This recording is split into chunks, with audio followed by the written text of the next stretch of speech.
Hey there, streaming live on Facebook. Let me just move the windows around a little bit. Hi, everybody in the Intimacy of Race group.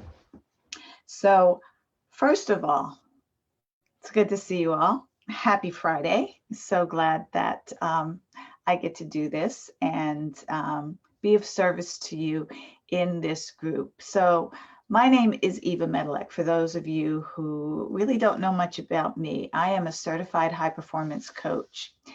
And I also, well, let me just tell you what that means. I don't want high performance to scare you because people always think stress and performance and, hey, Hector, nice to see you. But people think stress and performance and big shots and athletes and all of that. And that's not what high performance is. High performance is consistency, consistently reaching that next level of success in your life and your business while maintaining your health, your well-being, and your relationships. It's a both and. It's success without the sacrifice. And most people, with all of the pressures that are on us today, especially in the last couple of years, have trouble balancing all of that. And high performance gives you specific tools and helps you develop habits so that you can have a both and in your life. So the purpose of this group really is to create a safe space for us to have those uncomfortable discussions and conversations and awakenings and knowings around race, racism, and hate. And it's really uncomfortable for a lot of people, excuse me, especially white people, to have these conversations. White people are so uncomfortable talking about race. And so now we've got critical race theory that is in the forefront of the news, right? So, I wanted to create a space where people can share their thoughts, their perspective, their feelings, their ideas without being blasted with hate and the cancer culture and criticism, because silence prevents us from moving forward. Silence is another form of violence, so to speak, when you're not speaking up for what you feel and you believe because you fear what other people's reactions to it would be. So one thing I can say about hate groups, they're not scared into silence for sure. So today, pardon me, I opened up a piece of mail, and in the piece of mail was a map. If you can see this, a map of active hate groups in the United States. And I found this fascinating because hate groups are surging across America. And they've got a lot of information on the back as well. But I found it fascinating. California is always known as a liberal state, right? And that's where I live in California. How many hate groups? But look at the concentration across I guess what you would call the right half of our country. The concentration of hate. Hate is amongst us. We are living amongst hate. So I did a Google search. You can go on this website. This group is called the Southern Poverty Law Center. So you can go to SPL Center, Southern Poverty Law, splcenter.org, and do a /hate map. And they will tell you the hate groups that are in your state. So I did California. This is interesting. In 2020, 72 hate groups were tracked in California. So we've got 6 chapters of Act for America, which is anti-Muslim. We've got the American Freedom Party, which is white nationalists. We've got the American Identity Movement in Sacramento, which is white nationalists. The other one was in Los Angeles. We've got Adam Waffen Division, a neo-Nazi group that's statewide. We've got anti-immigrant groups. We've got general hate groups, quite a few anti-Muslim groups, anti-LGBTQ, groups. We got the Golden State Skinheads, racist skinheads, Southern and Northern California, a House of Israel, which is in Inglewood, general hate. And so the international conservative community, white nationalists, you get the picture. I do not have to go back and forth with this with you. You get the picture of hate. And so, with what's happening in our politics and in this country today around critical race theory, around voting rights, around hang on, I'm trying to find my Zoom here. too many windows up. Around voting rights and just the emboldenedness based on the last administration's giving voice to these groups is downright scary. So my point in sharing this is that we need all hands on deck. We need to come together. We need to find a way to create a society, a system that is anti-hate and a more culturally inclusive and intelligent society. So the reason why I'm coming on here, kind of the 11th hour, if you will, is I'm giving a workshop tomorrow. It's on high performance, and it is on how to bring cultural inclusivity as a part of your high performance, which means your success, your daily life, your communities, your friendships, how to give voice. And, I was talking to somebody about this the other day. I know I cut my own self off, which I do a lot of times. And it's a way of,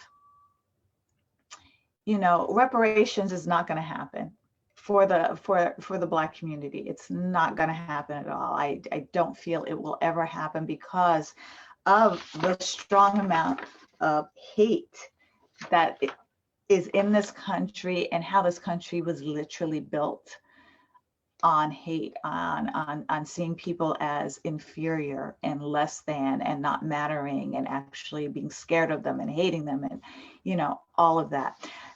However, your own personal reparations is what's important to lessening the gap in the wealth divide in underserved and minoritized communities, because when you are in that cycle of generational poverty, it's so much harder to get out of it, even to have a mindset to get out of it. A lot of people, I look at my family and where I grew up, I always had the mindset to get out of it.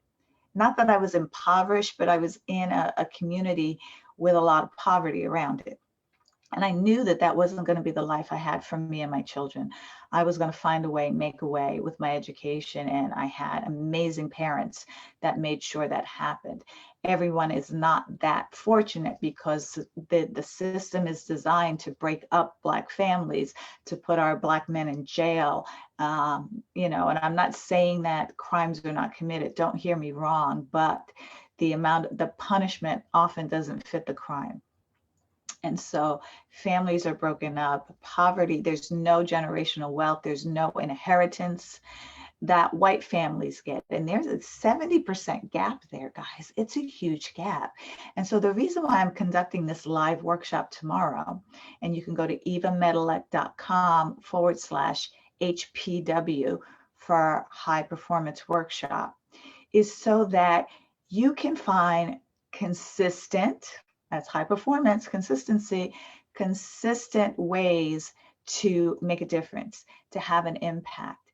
And just like microaggressions have been compared to little mosquito bites, what you can do to create a more equitable society is like little mosquito bites to the system, so that you can, I personally bristle at a seat at the table. I like a voice at the table.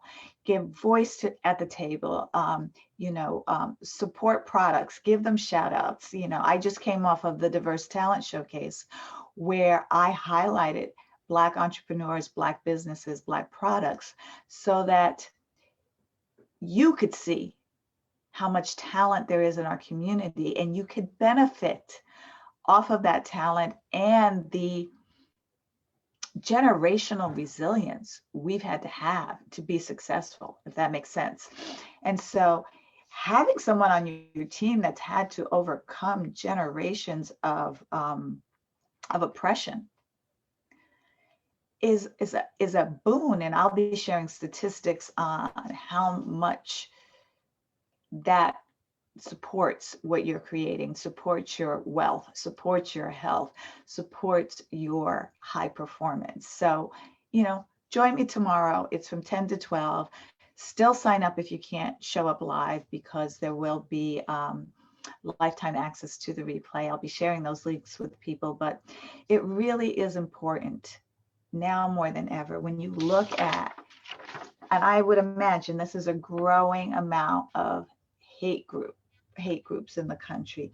I mean, the fact that the insurrection happened and the powers that be in a certain branch of our government wants to sweep it under the rug, and not hold people accountable, not investigate it further, not take a strong stand against it, but are literally whitewashing it, is just, you know what? I wouldn't believe this if I'm not living it and seeing it for myself. It's unbelievable that this can happen in the United States of America to me. And I know the unconscious biases. I know the conscious biases. I know the microaggressions. I know the macroaggressions intimately. And for years, I powered through anyway. But, I posted something on here. I think it was an article that somebody wrote about Juneteenth, where a lot of you chimed in. And what I found fascinating, and I'm not judging, I just find it interesting how there were people who were like, good for her. I agree with what she's saying. And she seems really hostile. She doesn't seem to be really, including white people in this. And it seemed like white hate. So there was both sides of that coin, right? And those are the type of feelings you're going to have, especially if you're not in Black or brown skin. Hearing it in your face so blatantly after, most of us have been trained in polite society and fear of making white people uncomfortable, is to not really express how we're really feeling. And when we do, you see how it pushes back people who are of privilege because of their skin color. And they cry foul, cry unfair. That's not right. That's hate. That's reverse racism. And that's a very, very interesting conversation and discussion to literally have, so that we can hear both sides, but also, why are you so offended? Because, our culture has been misappropriated for years. And it's funny, what's happening in this country is that similar reaction. Well, what about us white people? We're not being treated fairly. Do you hear what I'm saying? And I just want to invite you to get under in that. A race, an entire race of people, and yes, race is a social construct. I get it. But let's just, for lack of a better word, an entire race of people has had a foot on their necks, a knee on their necks for over 400 years. And the moment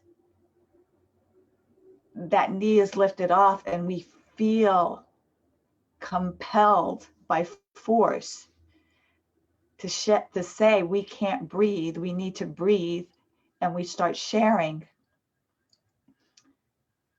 how the people of privilege automatically go into their feelings and cry foul because of how they feel.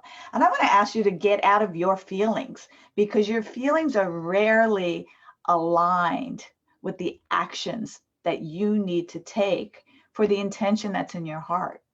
The problem with most of us is that we're led by our emotions and our feelings Most of this is emotional labor for people of color like myself to even speak to this. It is incredibly laborious to find the courage and the energy and the mental stamina to speak about this on a regular basis when the people of privilege get in their feelings about it and not in a place of compassion, like, wow, she must feel really hurt. I can understand how she feels that way.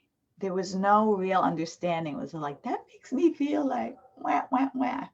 And so please take this with love. But yeah, it's going to be tough love at times. It is going to be tough love at times to really step out of your feelings, your that's not me, and being taken aback. You know, even I posted something, I couldn't post it in here for some reason. I have to figure that out. Where a few years ago, I saw a Craigslist ad, someone renting their apartment specifically said no blacks, no pets and no blacks. African Americans not allowed, need not apply. And it was a real ad. Craigslist actually took it down, but not before people saw it and screen captured it. And the amount of like surprise. Listen, that person, that individual was brave to say what they really felt. And so when we are getting brave to say what we really feel, don't be surprised. Don't get all in your feelings about it, but really listen at where it's coming from. There's so many years of pain, hurt, frustration, and exhaustion of being resilient and rising above. We now feel that we need to be heard. And so having a voice at the table, regardless of your feelings about it, and you may hear things that make you uncomfortable, but the point is lean into the discomfort. You are not going to be comfortable in these feelings that come up, but that doesn't mean that if your intention is really for equity, equality, inclusion, justice, step away from the feelings for a second and look at what actions are necessary to give minoritized and oppressed communities a voice at the table. Because we may have a seat at the table, but if we're sitting in silence or nobody's hearing us because we're afraid of hurting your feelings, that's not going to work either. So let us have a voice. You are free to agree or disagree, but let us have our voice. Thank you. Again, evamedilek.com/HPW. And check out this group too and see how many hate groups are in your state. It's a fascinating map. I'm going to dig into this a little bit more and bring you that. All right, guys, happy weekend. I will see you next week.